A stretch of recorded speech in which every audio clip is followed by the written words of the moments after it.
If you told me going into the season that the Vancouver Canucks would tie and potentially break a franchise record, I would have been like, how many wins are we going to get?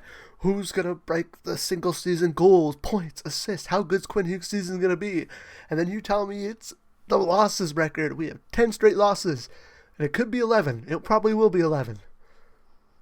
I would have been like, wow, how bad did this season go? And future me would be saying, you don't even know the worst of it. How's it going, guys? Welcome back to This Week in CanucksLand, where the Vancouver Canucks have gone 0-4-0, getting outscored 18-5 this week. Insane amounts of bad. Insane to the point where you have to look at the team structurally. You have to look at the team and how they're playing strategically. You have to look at just like everything that encompasses this team and just be like, what went so wrong? It's a factor. You know what? I'll give you the answer. Injuries, strategics, hirings, trades, signings, literally everything you can name that has a part of why this team and why this season has gone so incredibly wrong. How's it going, guys? I'm CanucksLand. Welcome back to This Week in CanucksLand, where we break down the games from this past week. And as you could tell, it's not great. It's not great. We'll be hopping into the game against the Montreal Canadiens. Let's just get this week out of the way because it's just horrible.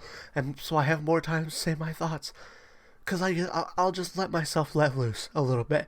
But let's start off with the game against the Montreal Canadiens, where the Vancouver Canucks would actually open the scoring. As Elias Pettersson would send a puck back to the point, Hronek's shot would go off the pad, and Pettersson would put in the rebound, and we would have a 1-0 lead with exactly what we wanted. Elias Pettersson scoring. We need him to pick up points. We need him to pick up goals, so it's nice to see the Montreal Canadiens will get one back, though, as the puck will get back to the point on the faceoff on the power play, and Noah Dobson would fire it in to tie the game. The Vancouver Canucks would answer, though, as Atu Ratu's shot would kind of get blocked. A big battle, not really battle in front, but Evander Kane would put in the rebound, and it would be 2-1 Canucks. We would have a lead. We had 2 leads in this game, but then Alex Carrier would strike with 2 goals as Nick Suzuki would send it to him, and he would fire it in as he kind of entered the zone, and then there would be a 2-0, and Slavkovsky would send it across. Carrier would put it in, and it would be 3-2 for the Montreal Canadiens, but the Vancouver Canucks would get one. Drew O'Connor would skate in. He would find Max Sassa, and he would put it in, and it would be 3-3, but the Canucks would fall off a cliff as Mike Matheson would pick one up. As the puck would find him at the point, he would fire it in,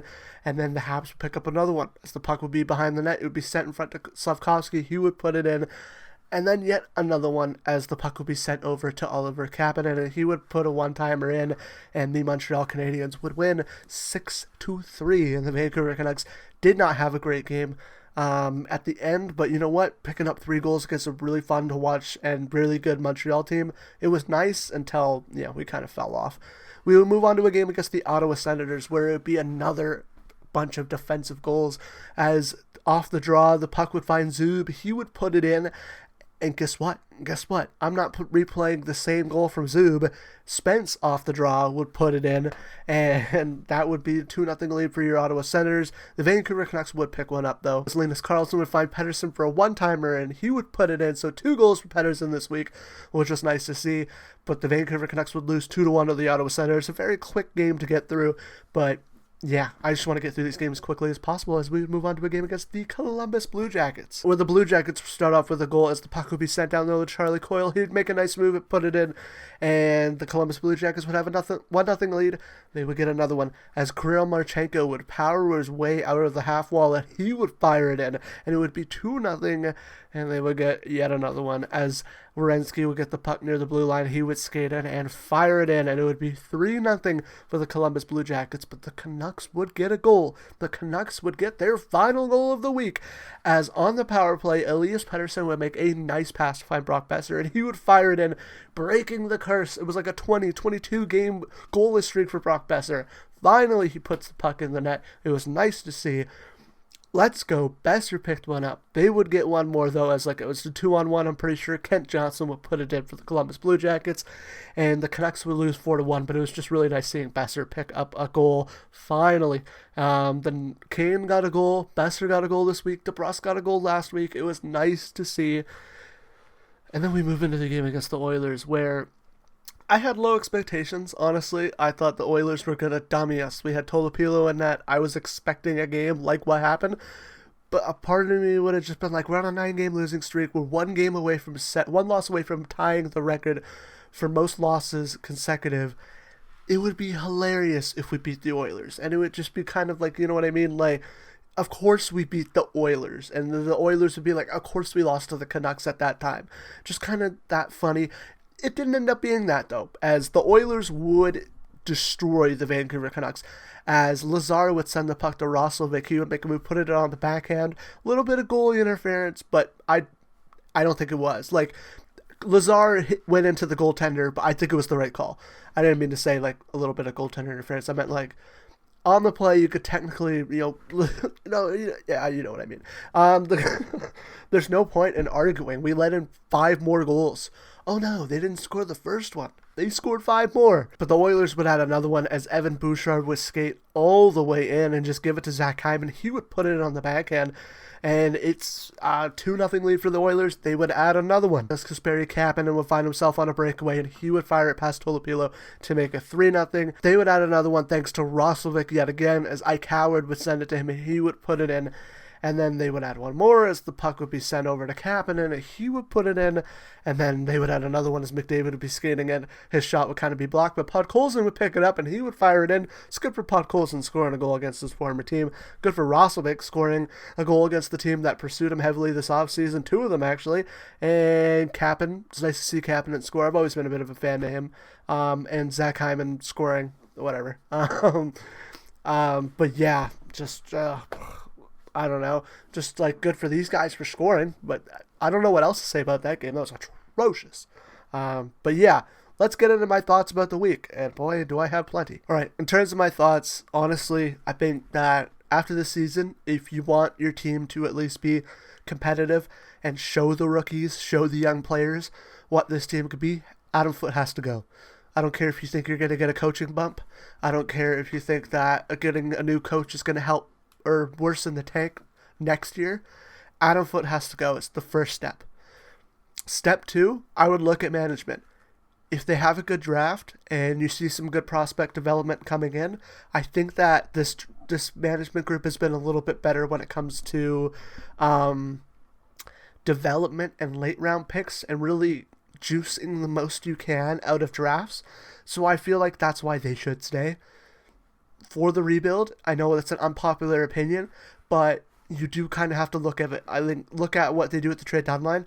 Look at what they do at the draft. I apologize for hitting that. Do they buy? Because if they buy it all, I'm going insane. They have to sell at the draft. How do they do in terms of picking prospects, and how the 2023 or the 2024 and 25 drafts, how those picks kind of develop? Because I think the 2024 draft right now is the one where you have to kind of look at it. They didn't have a first round pick. Riley Patterson looks pretty good. There's some guys in that draft that look decent. I think the 2023 and the 2022 drafts were very good. They're very deep. I think that they're a little bit weaker in terms of their front end picks that the other management was. But yet again, Jim Benning had top picks. These guys had 15 and 11 and 10 or something like that, right? Like somehow we got Quinn Hughes where we got Quinn Hughes. Elias Pettersson was a great pick, right? The Benning picks were kind of very front heavy. I think that the Besser pick was probably the best first round pick. They're really good at juicing that, and I feel like that was a big thing with Judd Brackett. And you look at Minnesota's drafts, I'm not really too familiar with their prospects, but to me it looks very front heavy. I think that this management group should stay around, but I feel like they should have a short leash. As soon as they do something, can them. I think that we need to evaluate how these players are, which players you really want to keep. I mean, I'm going to put my listen category up from the last video. I'd keep Petey, Demko, and Hronek and Marcus Pettersson. And Marcus Pettersson's 50-50. I'd probably try to trade everyone else. Besser maybe as well. But that's about it. I would try to move everyone else as much as possible. Those are the only guys I would really want to keep. This team needs a big change. This team needs accountability, and Adam Foote needs to be the first step. I don't think it should happen this season. I think it should happen in the offseason because he's doing great things for what we need. But next year, we can't go in with Adam Foote. That's about it, my thoughts. Let's head into the 3 stars of the week. All right, so your 3rd star of the week is Brock Besser, who picked up a goal but was a -6. So 1 goal, 1 point was a -6 for Brock Besser. He got a goal. I'm putting him on the list because, yeah, congratulations, Bessie. You finally got the monkey off your back. Let's start picking up a little bit more. But a -6 is atrocious. Your second star of the week is Linus Karlsson with 0 goals, 2 assists for 2 points. He was only a -2, so he was on the ice for 4 goals. He was on 4 goals against and 2 goals for, maybe more. Not great. Not a great week from Linus Karlsson, but yet again, 2 assists from Linus Karlsson any week. I'll take that. If he consistently is putting up 2 assists every week, it's great for Linus Karlsson. Your first star of the week is Elias Pettersson, who had 2 goals, 1 assist for 3 points. By far the best Canuck, but he was a -4. It was not. It's just an atrocious week. It's the same thing with last week where I was pointing out the minuses. An atrocious week for your 3 stars of the week. As much as Pettersson is picking up points. But yeah, next week preview. Let's hop into it.